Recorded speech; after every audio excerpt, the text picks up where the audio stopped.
বাংলাদেশের রাজনীতিতে একটা নতুন যাত্রা শুরু করেছে বিএনপি এবং জাঁকজমকের সাথে যে কম্মটি করেছে, এই কম্মটি এমন ভাবে করেছে, ছোট্ট জায়গায় ছোট্ট ঘটনা কিন্তু হুলস্থুল ফেলে দিয়েছে। কোথায় বাংলাদেশের প্রচার হয় কিভাবে, একটা হলো পজিটিভ, একটা হলো নেগেটিভ।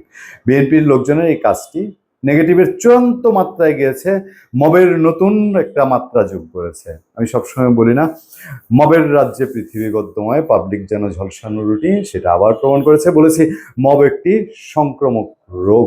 এই সংক্রামক রোগ দেখেন, পর্দায় দেখতে পাচ্ছেন, আমাদের স্ক্রিনে দেখতে পাচ্ছেন ভিডিওটি।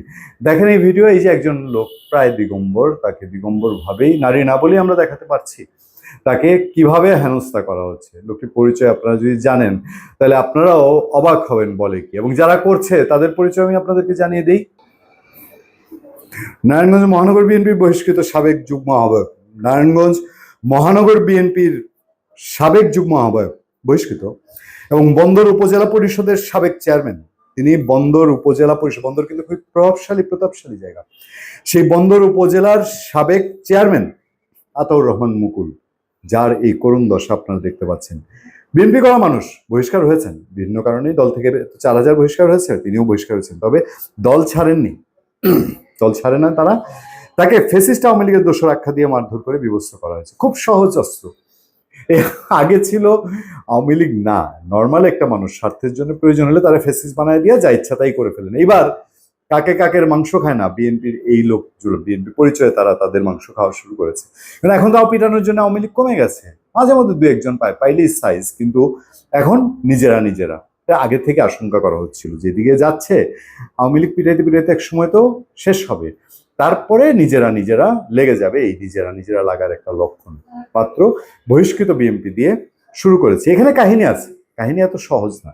ভদ্রলোক ওখানে কেন গেল, আর যারা পিটিয়েছে, যারা এই বিবস্ত্র করেছে, তারা কেন হলো? আচ্ছা, পুলিশ ভাইরাও ছিল এখানে, দেখেন পুলিশ ভাইরা আছে। এ সময়ে একদল ব্যক্তি তাকে মারধর অকথ্য ভাষায় গালিগাল করে তার পরনের কাপড় ছিঁড়ে ফেলে বিবস্ত্র করে দেয়। খবর পেয়ে পুলিশ ঘটনাস্থলে গিয়ে সাবেক বিএনপি নেতা আতাউর রহমান মুকুলকে উদ্ধার করে, পরে গুরুতর আহত অবস্থায় তাকে একটা হসপিটালে ভর্তি করা হয়েছে। এটা সোশ্যাল মিডিয়ায় এই ভিডিও একদম ছড়িয়ে পড়েছে, যেখানে দেখা যাচ্ছে কয়েকজন ব্যক্তি আতাউর রহমান মুকুলকে আওয়ামী লীগের দোষর আখ্যা দিয়ে অকথ্য ভাষায় গালাগাল করছেন। তার পাঞ্জাবি প্যান্ট, মবের কবলে বিএনপি, ছেঁড়া গেঞ্জি ধরে টানাটানি চলছে। এ সময় পুলিশ তাকে সেখান থেকে উদ্ধার করে একটা অটো রিক্সায় তুলে নিয়ে যায়। ওখান থেকে তাকে তুলে নেওয়ার চেষ্টা করা হয়েছিল মুকুলকে। মুকুলের অভিযোগ, সোনারগাঁও উপজেলা বিএনপির সহ সভাপতি বজদুর রহমান ওরফে ডন বজদুর নেতৃত্বে তার উপর অতর্কিত হামলা ও হেনস্থা করা হয়। বিভিন্ন উপাধির মানুষজন এখন বের হচ্ছে। যারা পুলিশ বলছে, কিছুক্ষণ আগে ঘটনাটি আমি শুনেছি, বর্তমানে তিনি চিকিৎসাধীন আছেন। আচ্ছা, হেনস্থার শিকার আতাউর রহমান মুকুল ইতিপূর্বে বন্দর উপজেলা বিএনপির সাবেক সভাপতিও ছিলেন। গত 2024 সালে দ্বাদশ জাতীয় সংসদ নির্বাচনের পূর্বে তৎকালীন নারায়ণগঞ্জ 5 আসনের সংসদ সদস্য একেএম সেলিম ওসমানের বিভিন্ন রাজনৈতিক জনসভায় অংশগ্রহণ করার অভিযোগে আতাউর রহমান মুকুলকে দল থেকে বহিষ্কার করা হয়। কেন গিয়েছিলেন ওখানে জানেন? একটা টেন্ডারে অংশ নিতে। তো টেন্ডার তো বুঝেন, এখন একটা মাকখান বিএনপি ক্ষমতায়। দেখেন, ক্ষমতায় গেলেও এগুলো করলে একটু মানাতো, যে ক্ষমতায় আছে, এবার গ্রুপে চলছে রাজনীতি, টানাটানি, কাটাকাটি, হাসাহাসি। ক্ষমতায় যাওয়ার আগেই এই অবস্থা, এটাই তো চারদিকে রব উঠছে। আজকেও মির্জা আব্বাস বলেছেন অন্যরা চাঁদাবাজি করে ওনাদের উপরে দোষ দেয়। মানুষ বাংলাদেশে 18 কোটি, সবারই চোখ আছে, সবাই দেখছে কোন দিকে যাচ্ছে, কি হচ্ছে।